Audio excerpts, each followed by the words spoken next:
2021년 1월부터 시작된 전국 장애인 차별 철폐연대의 탑승 시위. 일부 지하철역에 엘리베이터와 같은 장애인을 위한 시설이 없어 휠체어 이용자들이 지하철 이용에 큰 불편을 겪고 있기 때문인데요. 그렇다면 대학 캠퍼스는 어떨까? 이화여대 학생이라면 꼭 들어야 하는 채플이 진행되는 대강당은 수많은 계단 끝에 위치해 있습니다. 강의실과 편의시설이 모여있는 ECC 출입문은 무거운 여닫이 유리문에다 스피드게이트마저 좁습니다. 넓은 캠퍼스 내 이동에 필수인 셔틀버스. 휠체어가 오르기에는 차체가 높고 버스 내부엔 휠체어가 들어갈 공간도 없습니다. 가파른 계단과 오르막, 무거운 출입문은 대학 내 장애인들의 걸림돌이 되고 있는데요. EUBS는 장애인들의 현실, 그 중에서도 캠퍼스 내 장애인들의 현실에 주목해봤습니다. 혹시 베리어 프리에 대해 알고 계신가요? 장애인도 편하게 살아갈 수 있는 도시를 만들기 위해 물리적, 제도적 장벽을 제거하자는 의미입니다. 최근에는 문화생활, 정보 전달, 인식 차원의 장벽까지 제거하자는 움직임이 일어나고 있다고 합니다. 지금의 한국과 같은 상황을 몇 년 일찍 겪은 나라가 있다고 하는데요. 바로 영국입니다. 1995년 봄 영국에선 장애인 이동권을 보장하라는 전국적인 시위가 일어났고 그해 장애인 차별금지법이 제정됐습니다. 이후 장애인 차별금지법은 새로운 평등법으로 통합되었고 이것이 현재의 이퀄리티 액 2010이 됐습니다. 우리보다 미리 장애인의 권리에 대해 고민했던 영국의 캠퍼스는 어떤 모습일까? EUBS가 영국의 리즈 대학에 찾아가 봤습니다.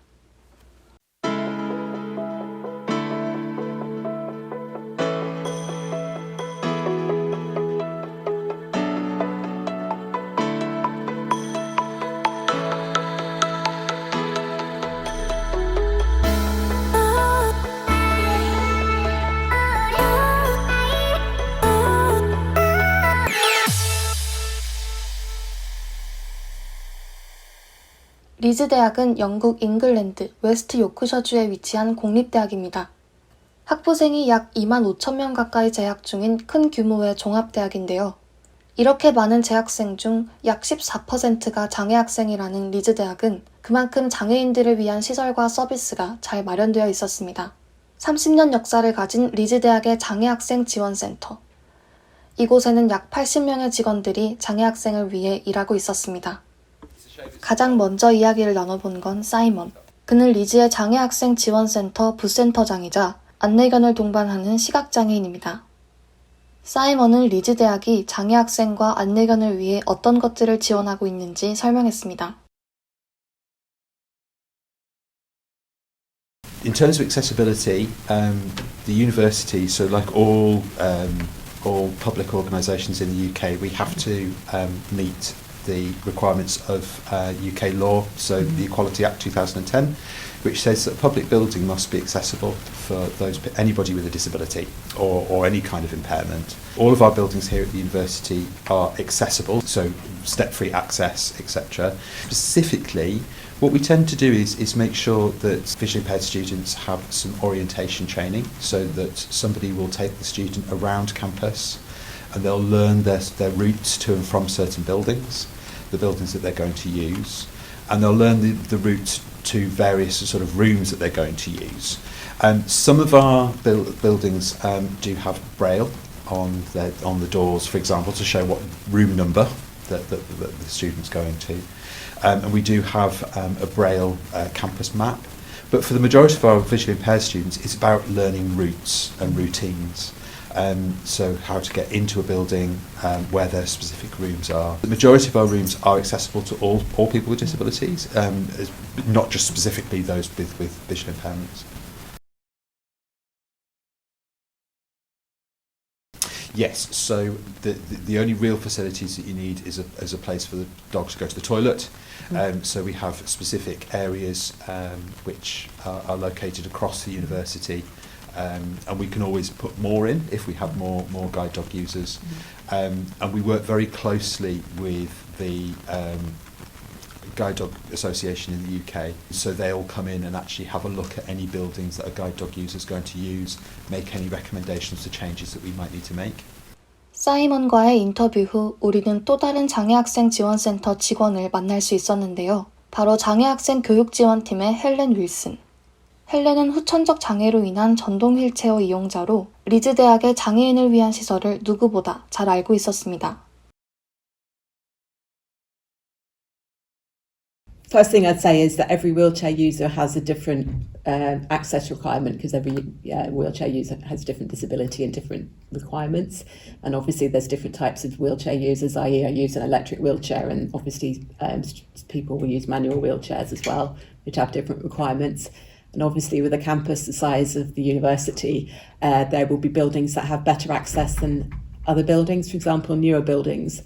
Where we are now, which is where I work, in the Chemistry West building, it was actually when we moved in about 10 years ago, and they actually did quite a lot of refurbishment, so our offices are actually really accessible. Other parts of the university are older, like the engineering buildings and the Great Hall, etc. The access is actually pretty good most of the time, but it does vary, and there are bits that are more difficult because obviously you've got restrictions on the building size and ability to adapt things.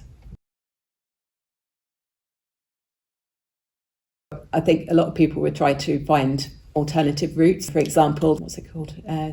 Red Route. It's officially called North-South Access Route, which is basically a route that disabled people can get access through security in the States. It's actually a step-free route across the university. It takes you through the main sort of without explaining the geography of the university, it takes you through sort of one of the main buildings that you can get through on the more level access route. So you can manage to get through to the main buildings that way. I know the main red route and I know how you can get to the main buildings, but the actual access in terms of into classes and lecture theatres, I think it very much depends on the individual building, and individual people will find their individual ways round, whereas if you can avoid the stairs by going another way round, if there's another corridor, etc. But I also know, for example, the Student Union building had major refurbishments a few years ago. They've actually made that a lot more accessible, and they've actually put much better access routes in terms of wheelchair access.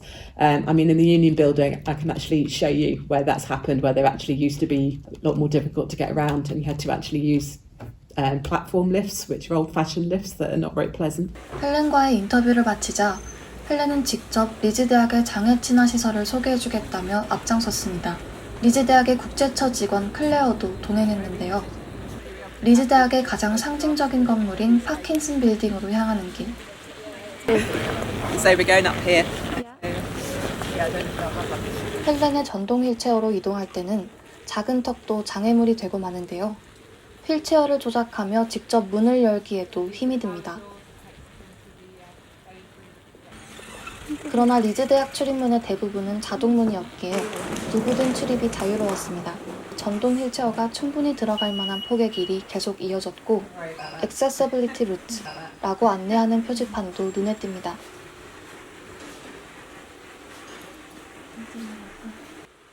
This is the ramp that takes us up into the main Parkinson building.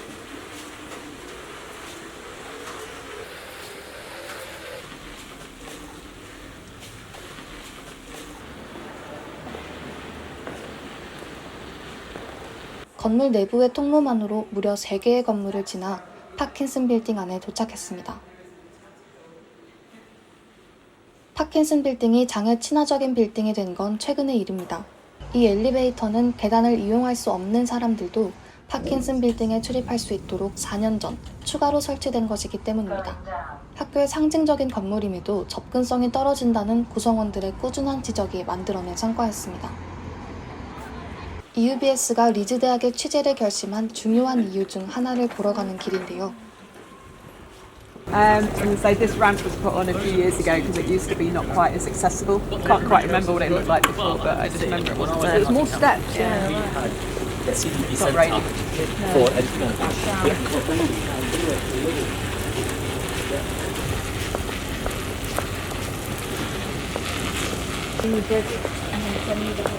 This is the route that we talked about.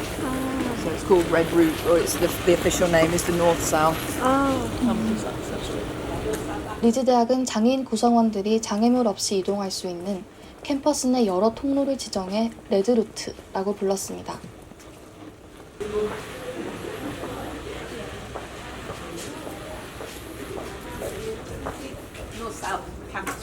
레드루트의 공식적인 이름은 North South Campus Access Route. And technically those sort of help points are you can contact security that way if you needed to. Sorry, go on. 레드루트의 시작은 에드워드 보일 도서관 2층. 에드워드 보일 도서관을 시작으로 레드루트가 어떻게 건물과 건물 사이를 연결하고 있는지 직접 다녀봤습니다. 레드루트로 지정된 복도는 바닥이나 문이 빨갛게 칠해져 있어 멀리서도 눈에 확 들어왔는데요. 갈림길과 지나가는 길목마다 레드루트 안내 표지판이 붙어 있습니다. 수학과 건물로 넘어가는 복도 역시 붉은 바닥 타일이 깔려 있습니다. See the cities that way.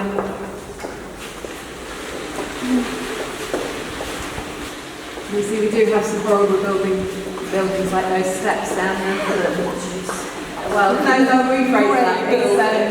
When they say horrible, they're 60s buildings that weren't designed with access in mind, but obviously we try and make facilities to actually work around that. And you can see those steps are much of a nightmare. 수학과 건물에는 모든 층에서 이용할 수 있고 휠체어가 들어가기 충분한 크기의 엘리베이터가 있었습니다. This lift can be a bit slow. This is actually a big lift, so it's fine. Cool.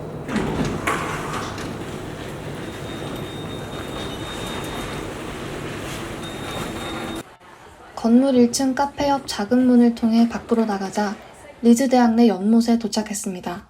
에드워드 보일 도서관에서 수학과 건물까지 오로지 건물 내부의 레드루트로만 이동한 겁니다. 영국 내 대학 중 유독 이과 계열에서 강한 면모를 드러내고 있는 리즈 대학. 그래서 리즈의 생명과학부 실험실에도 찾아가 봤습니다. 작은 도로를 하나 건너 자연대 건물 앞에 도착했습니다. This is one of our teaching spaces for the biological scientist students. And my colleague Katie is going to show us one of the labs with some adaptations. 한창 방학인 8월 말, 메인 출입문은 잠겨 있어 실험실 관리자 케이티의 도움을 받아 실험실 쪽문으로 들어갈 수 있었습니다. Well, this is Katie, sorry, this is Helen. Hello. These are Korean visitors. It's just a slight run. They're using the 이곳의 실험대는 어떤 높이에서도 사용할 수 있도록 높이 조절이 가능했는데요. Yeah, there will be similar adaptations in engineering. You know, biological sciences is one of our bigger faculties. We have. Do you know how many we have off the top of your head? Students? Just over 2,000. Yeah, so it's a big area of the university. So yeah, similar adaptations will exist in other facilities for other subjects as well, like engineering. Yeah. 뒤편의 세면대 역시 휠체어에 앉은 학생들도 편하게 쓸 수 있는 높이였습니다. 장애 친화적인 시설의 실험실까지 모두 살펴본 뒤 다시 장애학생 지원센터로 돌아가는 길. 클레어는 외부에서 보는 레드루트를 하나하나 짚어가며 설명했습니다. Yeah, I guess this bit is the red route. So this is where we walked over with Helen. So that's the accessibility route. 이렇게 대부분의 건물과 건물 사이를 연결한 레드루트 덕분에 다른 건물로의 이동이 훨씬 쉬워졌다고 말합니다. 이곳 광장은 학교 구성원들이 가장 많이 오가는 장소라고 하는데요. 광장으로 가는 계단 왼쪽에는 휠체어 이용자들을 위한 우회로가 마련되어 있습니다. 몇 년 전까지는 우회로가 없었으나 모든 구성원의 접근성을 보장하기 위해 추가 설치되었습니다. So this building is the student services. So it's a really important one because all students use it. It's got all of the big offices and the administration in it. And so obviously when it was built, it's fairly new. When it was built, accessibility was very important. So on the ground floor, it's very accessible, and there's lifts and automatic doors throughout. That's another example there of an accessible entrance. So again, Michael Sadler has quite a few big lecture theatres in. So there's obviously the steps up here, but then there's the 출입문 가까운 곳에 장애인 주차구역도 마련되어 있었습니다. 마지막으로 간 곳은 장애 학생들을 위한 특별한 교실이었는데요.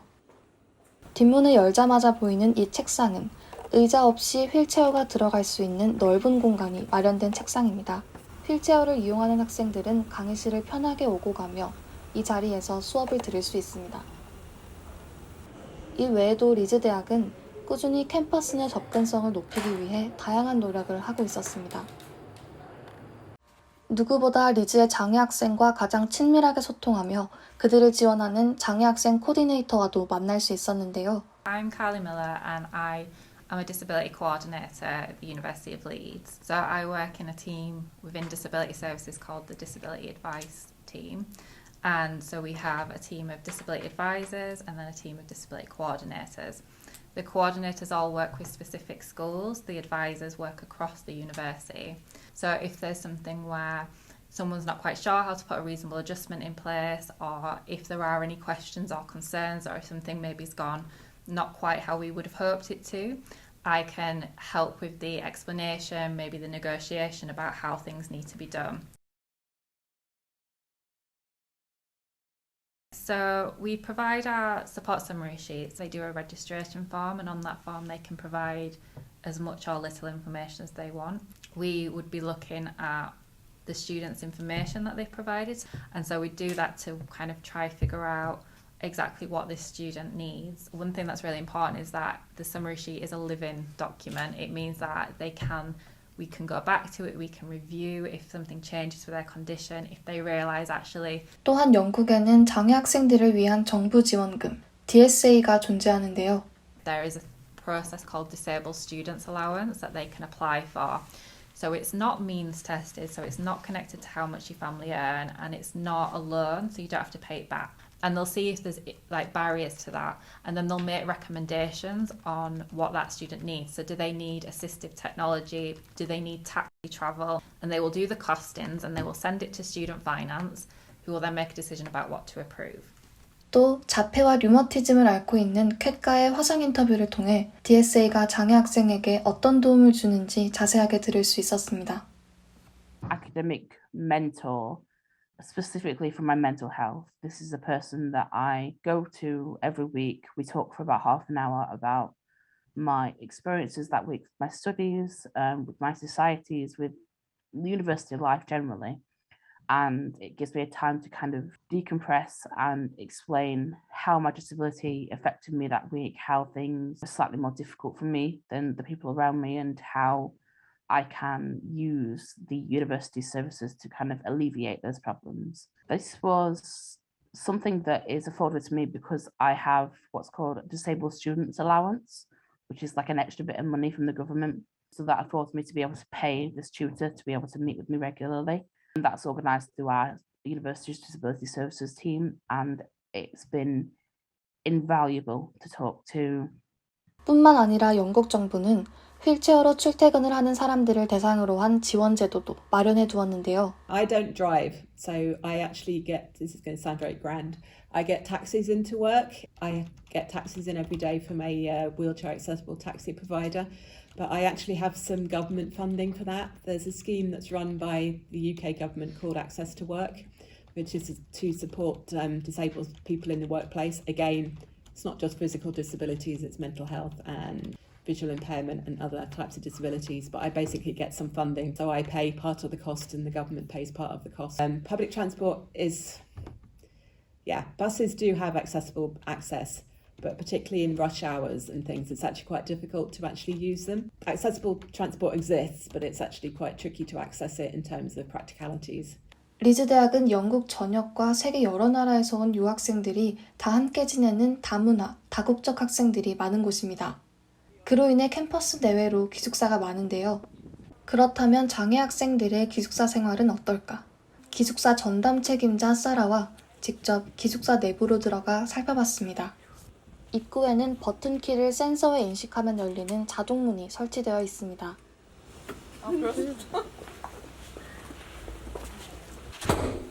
엘리베이터를 타고 올라간 6층. 복도 왼쪽 첫 번째 방이 장애 학생을 위한 방이었는데요. 내부에는 높이 조절이 가능한 책상과 천장의 끈이 보입니다. So this is one of the rooms that we have, one of our wheelchair accessible rooms. So this is one of the smaller ones that we have. For example, something like this.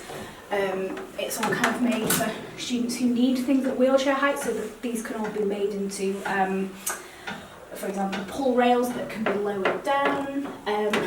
So this is how the room is set up. So what I do basically is if somebody flags up to us on their application that they have kind of a disability or an additional requirement, I'm the one that allocates them somewhere that's the most suitable. So for example, if a student went into this room, what we could do is we would work with the student to, if there was any further adaptations needed, we can do anything really. For example, somebody might need an electric bed that goes up and down, and they may need additional rails, additional storage, different furniture, and things like this. So we can change everything in this room. 사라는 장애 학생의 필요에 따라 가구와 배치는 얼마든지 바꿀 수 있다고 강조합니다. 방 내부에 위치한 건식 화장실. 역시 곳곳에 손잡이가 설치되어 있고 휠체어가 충분히 들어갈 만큼 넓었습니다. 세탁과 요리 공간은 공용 공간이기 때문에 낮은 개수대와 화구도 자리하고 있었습니다. 다시 방으로 돌아와 사라와 함께 장애 학생과 기숙사에 대해 더 자세한 이야기를 나눠봤습니다. My name is Sarah Ford. I am work in the accommodation office. I'm a senior accommodation assistant and I deal with students with additional requirements, medical conditions and disabilities, and I've been doing this role for about 7 years. So in my role, what I do is when somebody on their initial application to accommodation, they flag up that they have an additional requirement or a disability, I'm the one who works with them throughout the process to them applying to putting them into a room and making sure that everything is okay. There is a lot of consideration that we need. We have students who come with a very high level of need and we work with them to make sure that they can live independently, who are in wheelchairs, who have neurological conditions and things like that. So we prioritise students who have medical conditions or disabilities for accommodation. Yeah. In the first year, I would say almost all students who have a disability use university accommodation. A lot of students do choose to live in private accommodation, which is non-university accommodation, in their second and third years, but we do get a handful who come back in year after year. I would say maybe 5% come back to us every year, and they tend to be students who would perhaps live in a room like this, who need a wheelchair or have quite a high level of need because they can't find anything in private. The private sector in Leeds is terrible for students who have disability, so often they have to come back to university accommodation because it's the only place they can live. Last academic year, I think it was about, I would say roughly about 550, and for this academic year we're probably looking so far at about 300. 다음으로 만난 건 제니. 제니는 리즈 대학의 더 나은 교육 환경과 문화를 위한 연구소, 일명 라이트에서 일하고 있었습니다. I'm Jenny Brady and I'm the Inclusive Learning and Teaching Manager from the Leeds Institute for Teaching Excellence. A few years ago I was supporting a student who couldn't study under fluorescent light like this, but because of the nature of the course then the lights couldn't be switched off because studying something that was a very visual subject, so it would have been to the detriment of other students to have the light dimmed. So that was one example where we had to make a specific adjustment for that one student and not do something for all of the students in the group. So our baseline standards, they say that we need to make sure that all practices, activities and materials can be accessed by all students, but reasonable adjustments will be needed in some cases, but we want those cases to be the exceptions. So taking an inclusive approach means doing something that is going to benefit the majority of students. If it's not going to benefit the majority of students, then we won't do it. We'll just do something different for that small minority that need it. 캣은 한 수업의 팀플에서 겪은 일을 이야기하며 장애 학생의 입장에서 직접 보고, 듣고, 느낀 비장애 학생들의 인식은 어땠는지 전했습니다. Students are often willing to learn more about disability, but they're also concerned about their own grades and their own success. And I think sometimes when people realise that your disability does affect your ability to participate in education, they can be frustrated because they think it's going to reflect badly on their work. I've had people who have given me support at the beginning of a project, but when they realise that I am more disabled than they thought, or if it affects me more than they thought, they tend to back away and let the lecturer deal with me, essentially, and kind of those lines of communication break down, because people are usually willing to, in theory, support disabled people, but in practice, when they see how it affects them, it can be really difficult to get people to want to help you or want to participate in projects with you, because they feel like it's extra work on their shoulders to make sure that the work is accessible. 리즈 대학에서의 취재를 마치고 다시 돌아온 한국. 이제는 우리 사회를 들여다봐야 할 차례입니다. 그 첫걸음을 내딛기 위해 EUBS는 전문가를 만나봤습니다. 먼저 장애인 인권센터 서인환 회장에게 국내 장애인 인식 수준은 어떤지 이야기를 들어봤는데요. 장애인을 시혜나 동정 또는 자선적인 입장에서 우리는 장애인을 도와준다 이렇게 이야기 표현을 하잖아요. 그래서 도움을 받는 대상으로만 생각하고 장애인 입장에서 이렇게 동등하게 대우하는 그런 환경을 만드는 데는 아직도 갈 길이 멀다라고 생각합니다. 한국장애인개발원의 김인순 팀장과 함께 베리어 프리 캠퍼스에 대한 이야기도 나눠봤습니다. 기본적인 것조차도 아직 안 갖춰져 있는 상황이 대부분의 대학에서 나타나고 있지 않나. 우선은 이동을 할 수 있어야 되고, 그리고 또 정보에 접근할 수 있어야 되는 거죠. 정보에 접근한다는 것은 무슨 얘기냐면 강의를 들을 수 있어야 되는데, 청각장애를 갖고 있는 학생이 자기가 원하는 강의를 그냥 선택해서 아무 강의나 들을 수 있느냐, 시각장애가 있는 학생이 또 그렇게 할 수 있느냐, 지체장애를 갖고 있기 때문에 휠체어를 타야 되는 학생은 더더욱 그렇게 할 수 있느냐, 이런 부분들의 것이 아직은 너무나 미흡하다는 거지. EUBS가 직접 보고 들은 국내 대학 캠퍼스 내 장애인의 생활은 여전히 불편했습니다. 한편 캠퍼스 내 비장애인들은 장애 학생들에 대한 지원 제도와 서비스를 당연하게 받아들이냐는 질문에 리즈 대학의 사이먼은 이렇게 답했습니다. Yes, really easy. I think it's just part of our culture now that there's those adaptations and those services are provided. It's now been more than 30 years since services like this one have been created, so I think it just feels very much normal now. It's just part of what we do, and it's almost expected. And actually our students have very high expectations of the support they'll get when they come to university, because I'd say that the culture within the UK is now very much that there's a very high expectation about what support somebody should be able to access. 우리는 신체의 일부에 장애가 있거나 정신적으로 결함이 있어 일상생활이나 사회생활에 제약을 받는 사람을 장애인, 그렇지 않은 사람을 비장애인이라고 합니다. 장애인과 비장애인이 전혀 다르다고 생각하고 있었던 건 아닐까요? 하지만 남을 위한 일이 결국 나를 위한 일이 됩니다. 하루빨리 대학의 모든 구성원이 동등한 교육의 기회를 누릴 수 있는 캠퍼스가 필요합니다. 함께 살아가는 세상. 이제 비장애인 대신 비장애인, 장애인의 입장이 되어야 할 때입니다.